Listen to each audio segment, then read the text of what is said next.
It's your brother Kosh Kwala coming back at you with another lesson, giving all glory, honor, and praises to Yahweh by Hashem Yahushai by Hashem Chakadash.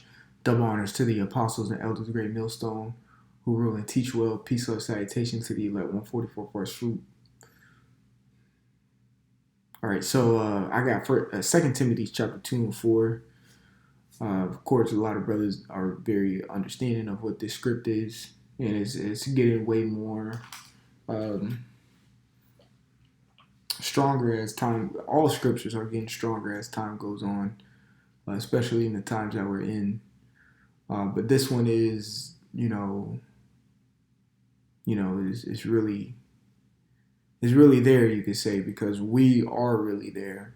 Times are very bad right now. I did a lesson not too long ago, and I spoke on perilous. The word perilous means hard to do. So we're in times where it's hard to do things. So, you got to keep yourself in a one-track mind, all right, and keep yourself focused because we're at the end. So 2 Timothy 2 and 4 says, no man that warreth entangle himself with the affairs of this life. So we're men of war. We're men of war in the spirit, of course. And we can't have ourselves so caught up in the affairs of this life, of this world, because we understand that this world, this life is going to pass away according to Revelation, Revelation 21. It says, and I saw a new heaven and a new earth, for the first heaven and the first earth were passed away, and there is no more sea. So, if you're entangling yourself with this earth, this world that you live in, you'll pass away right along with it, guilty by association. So don't entangle yourself with the affairs of this life. All right, so let's get that word entanglement real quick. Here it says to unweave.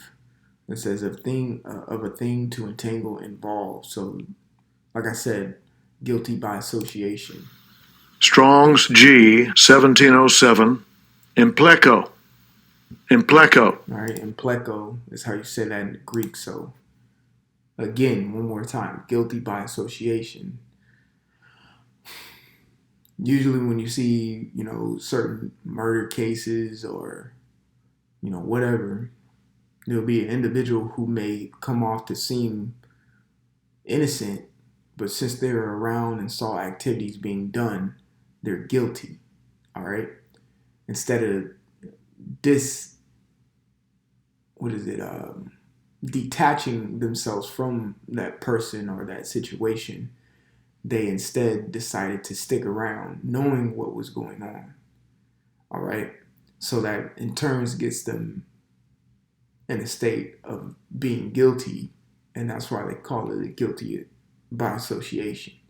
So it's the same thing in the times that we're in now. And when the missiles come, and people get hit by it, even if it's someone who was a homebody, really didn't do much or nothing, still they were entangled or enweaved in this life, in this society. Well, they're going to get it too because they're guilty by association. You're associated, enweaved, you're entangled with the society, with America. So with us, with that being said, if you got certain things going on in your life that may be hindering from you from being a better man, it is time to detangle, all right, or unweave yourself from that. If it's drinking a lot, fast from it. If it's eating a lot, fast from it. If it's not doing something more that you need to do, like working out, reading, praying, or fasting, you need to do that.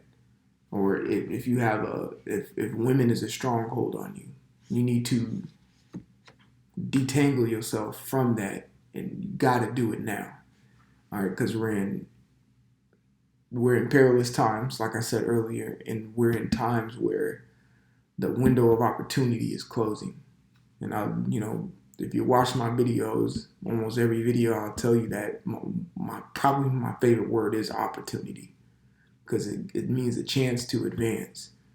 If you're tangled in somewhere, you're not giving yourself the chance to advance forward.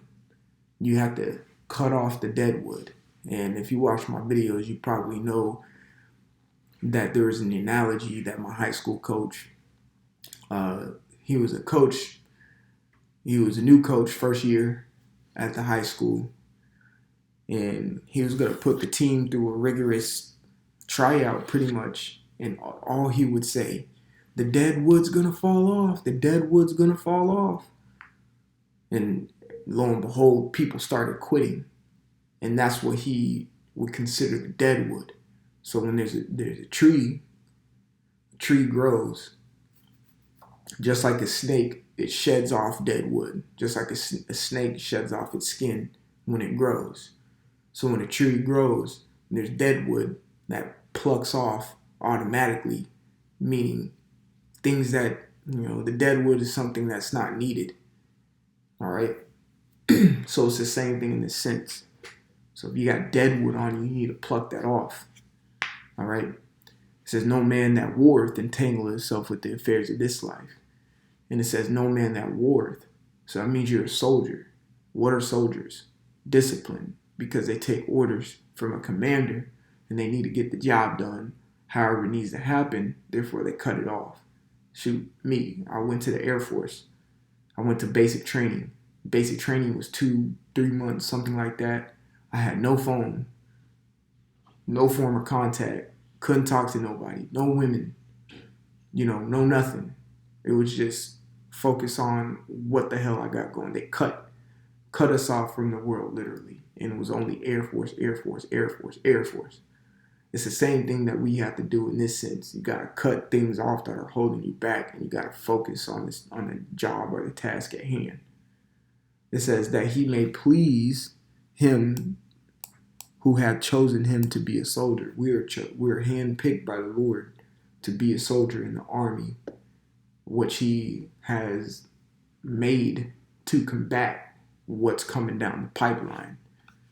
All right, so this brings us to the next verse, or the next scripture, Colossians chapter 3:5. It says, mortify therefore your members which are upon the earth, fornication, uncleanness, inordinate affection, evil, concupiscence, and covetousness, which is idolatry. Okay, so these are just a few things that you should be cutting off day by day. But the main thing I want to focus on, of course, is the word mortify. And the word mortify, it pretty much means to make dead. All right? Strong's G 3499, necrao. Necrao. Right. To make dead, to put to death, slay. A worn out or impotent old man, deprived of power. Right. So you have to deprive certain things in this world of its power toward you, that it may be a stronghold on your mind or whatever. You know what I'm saying? This is 2 Peter chapter 1:5. It says, and besides this, giving all diligence, add to your faith virtue, and virtue knowledge, and to knowledge temperance, and to temperance patience, and patience godliness. But you can see I kind of paused on temperance because that's what I want. Here's the word temperance real quick. Strong's G 1466, ekratia. Ekratia. Ekratia, and that means self-control. So in order to mortify your members, you have to have some form of self-control about you. In order to entangle yourself from the affairs of this life, you have to have self-control, which is self-discipline, which is temperance. All right. Also, when you go into the word temperance, it also means the ability to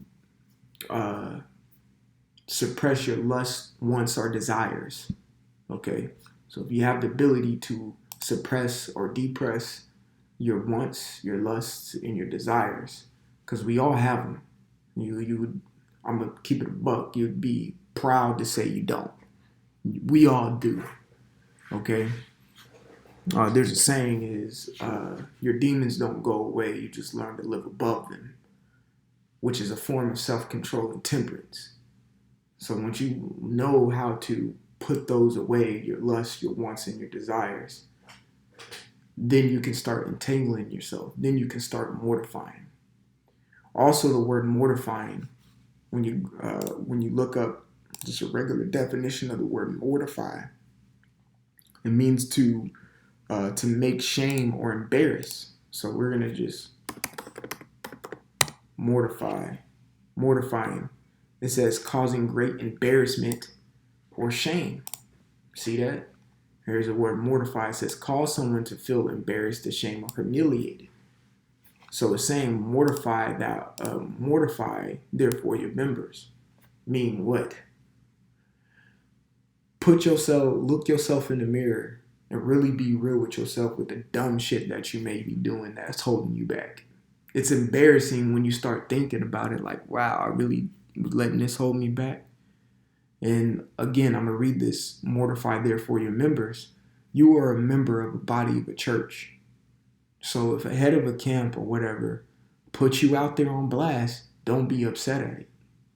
He's mortifying you. Yeah, he's causing shame and embarrassment. If you don't want to be caused embarrassment or shame anymore, well, get some self-control and start cutting some things off and putting yourself more on point. That's how you stop getting embarrassed. The spirit will mortify you. All right? It'll cut deep inside of you and make you look at yourself and be like, damn. So back to the word mortify, it says self-control. It says the virtue of one who masters his desires and passions. See that?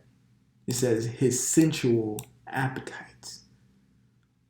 So you can, what they say, some men think with their dick is because they don't have self-control. They don't have any temperance about them. Therefore, they can't mortify. All right, Salakia, that was the word temperance. So therefore, they can't mortify or make something dead. Now, you're really a man when you could tell a woman no. Yeah, you see what I'm saying? Instead of being a yes man all the damn time, you could tell a woman no. You see that?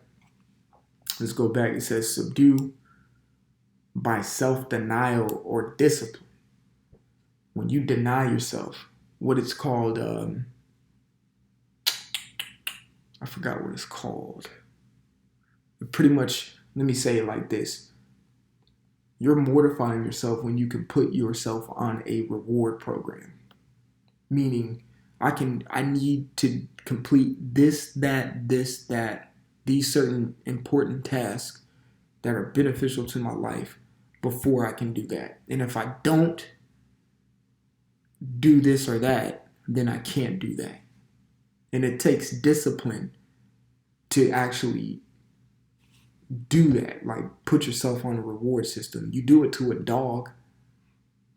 Sit down, roll over, stay, paw, speak. And then they get a treat. You see what I'm saying? And then you can tell them that all the time. It's so ingrained in their mind that, hey, if I sit down, he's going to give me a treat. You see what I'm saying? It's called discipline. It's the same thing for you, okay? Let's do it like this. If you have an issue, if you have an issue with women, and say, it's easy for you to get some chicks. Well, why don't you cut the chicks off for a little bit? Do things that are going to make you more of a man. Do things that are going to progress your character to a better state. Whatever, right? Set some goals and attain those goals and let your reward be hollering at a chick and maybe get the chick. One, you'll slow down instead of going out every weekend and talk to every which one type of girl. Because I guarantee you, if you're setting legitimate goals, some of them goals are not going to be obtained for a while. Therefore, you have to put your focus to obtaining that goal so you can go get your reward. If it's eating sweets all the time, okay, you might like that, that pound cake or whatever. All right, I want that pound cake.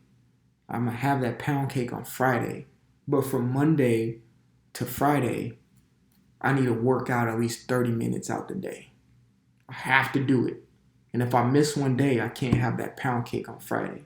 And you got to be real with yourself. That's mortifying. That's detaching and untangling yourself from the affairs of this life.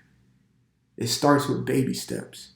But hey, you see the times we're in now, you better start taking them steps now. The Lord's still giving us an opportunity to become better and become better as individuals. So mortify your members and detangle yourself from the affairs of this life to make sure you can make it up on the chariot. So Lord willing, this was edifying and encouraging. I want to give all glory, honor, and praises to Yahweh Bashim, Yahweh Shai Bashim, Akakadash. Double honors to the apostles and elders of Great Millstone who rule and teach well. Peace, love, salutation to the elect 144 first fruit. Brother Kashqual, until the next time. Shalom. Oh yeah, like always, repent for Yahweh Shai is coming back sooner than what me and you believe. Shalom.